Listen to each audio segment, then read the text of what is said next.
Ассаламу алейкум туугандар. Бүгүн мен сиздерге өтө бир олуттуу маселе тууралуу сүйлөп берейин деп чечтим. Видеону мүмкүн болушунча көбүрөөк адамдарга бөлүшүп коюңуздар. Коомчулук бүгүнкү күндө эки чоң топко бөлүнгөндөйбүз жана жашоонун бардык эле тармагында ушундай. Эч кимди укпайт, эч ким эч кимге жеңилгиси келбейт. Ошо катары саламаттыкты сактоо тармагында дагы эки чоң топ бар. Бири-бирине каршы алардын тиреши көбөйгөндөн көбөйүп баратат.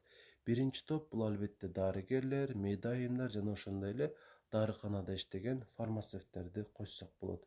Булардын иши 100% адал, анткени өз ишин билип аткарып келе жатышат. Мындан кемчилик издөөнүн деле кереги жок деп ойлойм. Ошол эле учурда башкалардын ден соолугун кандайдыр бир чөп менен, витамин менен жана ошондой эле массаж менен айыктырып жиберүүгө бир далал аттанган экинчи топ бар. Албетте булар дагы биздин досторубуз, туугандарыбыз, жакындарыбыз. Аларды жек көрбөшүбүз керек, бирок ден соолукту жакшыртуу максатында аларга кайрылуунун өзү чоң акмакчылык деп ойлойм.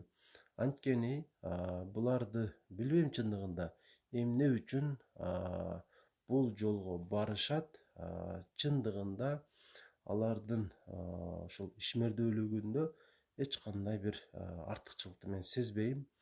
Ошондуктан ким ушул жолго түшкөн болсо, мен сиздерди кайтарат элем. Ар бир адам өзүнүн ишин кылса жана ошол аркылуу башкаларга пайда келтиргенге аракеттенсе. Мен ушул экинчи топтогу адамдардын эң чоң фишкасын айтып өтөйүн. Алар айтышат, ушул дарыга чоң бир доомат коюшат да, химия деген. Макул, химиялык жол менен даярдалат дарылар. Бирок мындан жакшыраак арга жок болсо эмне кылайлы? Бүгүнкү күндө медицина өнүккөн, ошондой болсо дагы адамдын жоготкон ден соолугун толугу менен кайтарып бере албайт. Бирок жоготулган ден соолукту андан дагы жаман болуп кетүүсүнүн алдын алып бере алат, эчкур дегенде. Сиздер сунуштаган витамин, сиздер сунуштаган массаж, сиздер сунуштаган дагы кандайдыр бир ыкмалар эч кимге жардам бере албайт.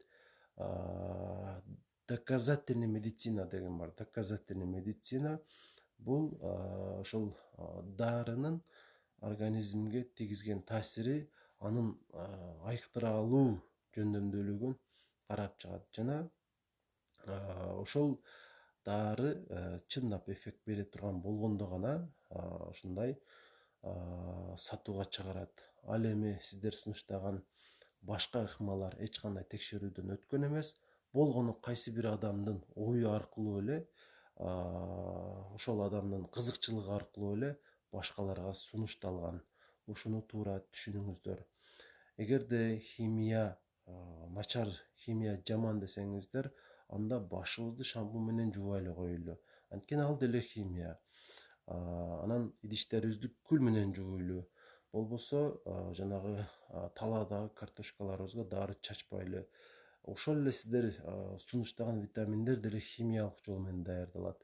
Ошондуктан ойлонуңуздар, туура тыянак чыгарыңыздар жана айткым келген эң маанилүү нерсе ишенчек боло бербеңиздер. Сиздерге сунушталган эч бир укмуштуу да ыкма ушул дарыгердин жөнөкөй бир сунушунан артыгыраак боло албайт. Жалпысынан айткым келген нерсе ушул.